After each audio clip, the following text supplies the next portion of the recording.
So, as you all know, I just had a baby. She's 11 months now, and I've been really lucky to escape pregnancy without any stretch marks. As you can see, I don't have any stretch marks. It's still pudgy, but pretty much zero stretch marks everywhere. And many people have been asking me on how I managed to do it.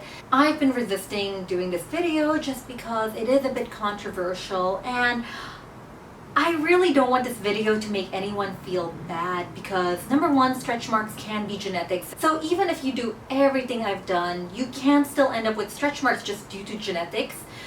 If you're younger and your skin is tighter, you're more likely to get stretch marks too.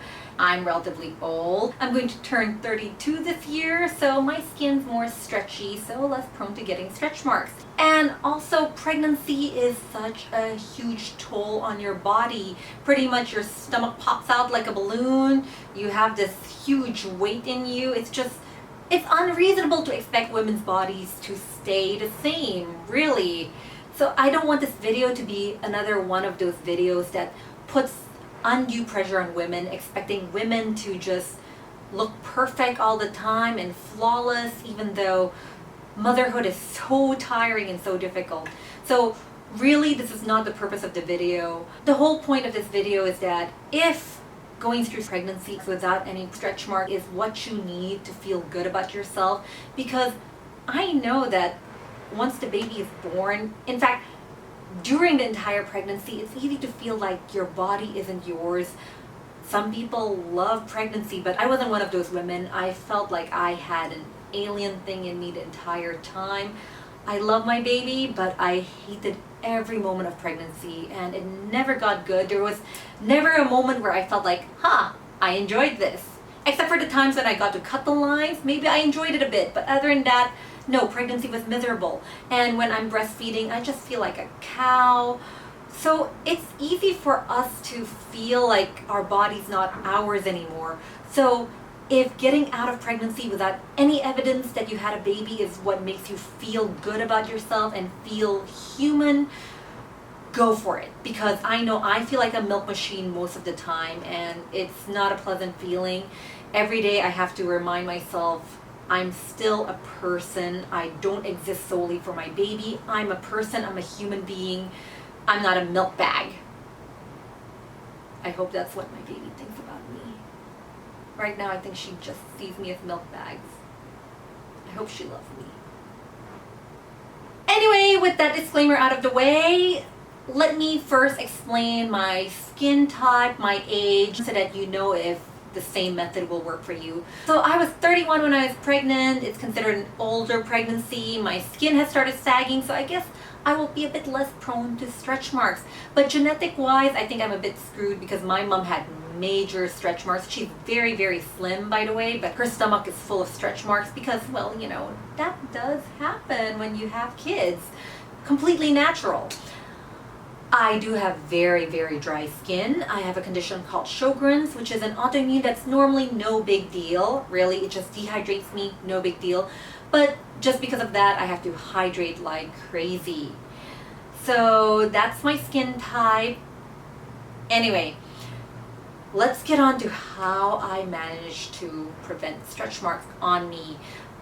Again, I'd like to repeat that this is what worked for me. It may not work for you, and please, please, please don't feel bad about it. I really don't want this video to make anyone feel terrible about themselves. So what I did was, once I decided that I was going to get pregnant, I started applying my body butter on my stomach whenever I remembered. So I usually apply body butter after I get out of the shower. My skin's so dehydrated that regular body lotion doesn't cut it, so I have to use body butter. And whenever I remembered, I will put it on my stomach. And because I have a terrible memory, it ends up becoming only maybe once every week or so. So yeah, I wasn't very good about regularly using body butter. And once I got pregnant, I continued doing that, but again, I really sucked at remembering, especially in the beginning where all you do is feel tired and nauseous and crappy, and you don't look pregnant yet, you just feel sick. So yeah, I was really bad at remembering. And only about the second month where I thought I was showing a bump, but turns out because of my 1 month-long constipation, that was a poop bump, not a baby bump. Yeah, as soon as I was given lactose and magnesium supplements to help me poop, suddenly my baby bump disappeared and turns out it was a poop bump. But anyway, yes, second month when I had my poop bump, I guess seeing the bump reminded me that I was pregnant, so I became a bit more religious, and I will put on body butter on my stomach every time I got out of the shower. And I was so tired all the time. I know this sounds gross, but I only showered once every 2-3 days because I felt like shit. And I don't see the point of showering when I'm just in bed all day feeling miserable. I know, I was gross. Just gonna be honest there. And also I decided that I will try every now and then to put Etude House Collagen Sleeping Pack on my stomach. Now, I know that collagen is supposedly not able to be absorbed topically, which means absorbs through your skin. I know that, but so far this sleeping pack has worked wonders for me. I've run out of it and I'm trying other sleeping packs, but the results aren't as good, so I may go back to that sleeping pack. If you watch my skincare video, I love that sleeping pack. It really is the difference between me looking like in my early 20s and late 20s. So that has always plumped up my skin and made me look so fresh. So I decided since it works for my face, why not try it on my stomach? Because stretch marks are caused by a breakdown in collagen, so might as well give it a shot. And again, I was bad at remembering it. Even though I used the sleeping pack every night, I will only remember to put it on my stomach maybe once every 2-3 days as usual. I'm bad at remembering things, yeah. And around somewhere between the 3rd, 4th month, that's when my stomach really started growing and it will start itching like crazy. So whenever it starts itching, I will apply body oil on my stomach, and that really got rid of the itching. The body oil I use is from a defunct indie brand. It's shut down. It's called Haunt. I love it. But basically the main ingredients is just coconut oil and grapeseed oil. You can make your own body oil mix. It's up to you. Some people prefer pure coconut oil. I personally like mixing a bit of grapeseed oil just so that it's not as sticky and gets absorbed faster because grapeseed oil is so lightweight. So yeah, do any oil you like. Every time the itch strikes, just rub it in. It's mostly to relieve the itch for me, but I ended up using the body oil maybe 2-3 times a day. And I started using hyaluronic acid at night. Hyaluronic acid is extremely moisturizing. The brand I use is Hada Labo. I love it. I use it every day on my face. I've been using it for years now. So I started applying Hada Labo on my stomach again whenever I remembered it, which makes it almost daily. Almost. Yeah, I tried putting it twice a day, but I often forget. But I really tried my best to put it on daily. Now, somewhere around the 6th month, something really weird happened. It's just suddenly my stomach just popped. And I just went from like, okay, maybe she's constipated to holy crap, she's definitely pregnant. In just 2 weeks, my stomach grew so fast that I had problems balancing when I'm walking downhill just because suddenly out of nowhere, my center of gravity shifted and I just was having a hard time balancing. My stomach just grew.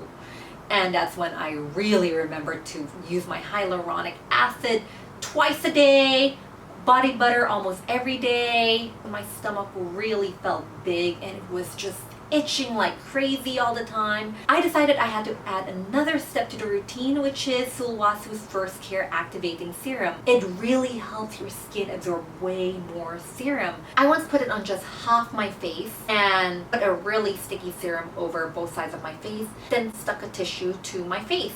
And on the side where I put the First Care Activating Serum, the tissue fell off really easily, while the side without it, it just stayed there for a long time. So this serum is really great. I noticed that ever since I used this serum, I go through all my other skincare products way faster just because my skin is absorbing way more serum than without it.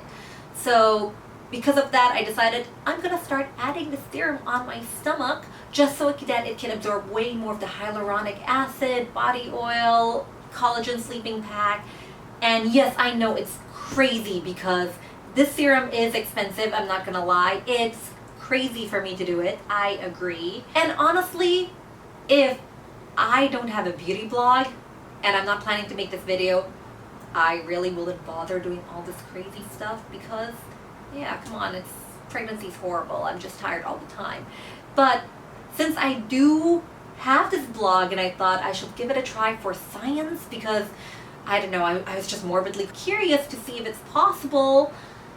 So, yeah, you know, if I didn't have this blog, I wouldn't bother. And if I wasn't prone to sunk cost fallacy, I probably would have quit. But for me, I thought I've been crazy for 6 months.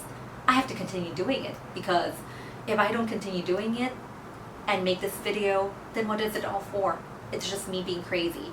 So yeah, because of sunk cost fallacy, I kept doing it. So yeah, for the last 3 months of my pregnancy, it was Sulwhasoo First Care Activating Serum, twice a day, morning and night. Haida Labo's Hyaluronic Acid Serum. They call it their lotion, but it's actually more of a serum.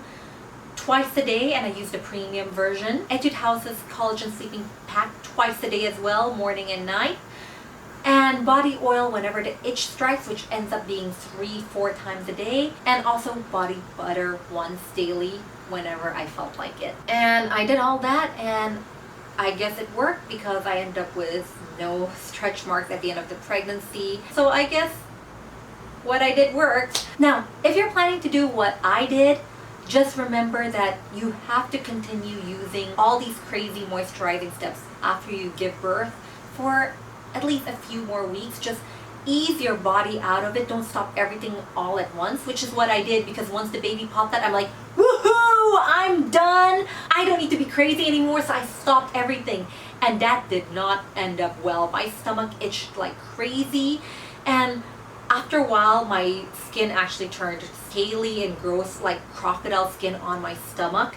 And at first I was wondering what's causing the itching, and then it hit me, it's just that my skin was used to so much hydration that it just got a shock from the sudden lack of hydration, and that's why it was turning to crocodile skin and really, really scary. The itching was unbearable. I scratched so much until I had scabs all over my stomach.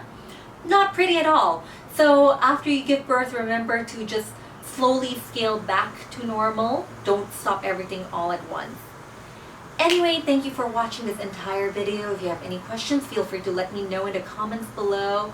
And once again, I don't want this video to pressure you into thinking that, hey, my body has to look the same after pregnancy, because again, it's not realistic. It's really terrible to put women under so much pressure, and I don't want this video to be one of those videos. But if this is what you want to feel empowered, go for it. Kudos to you. And yes, I know I am crazy.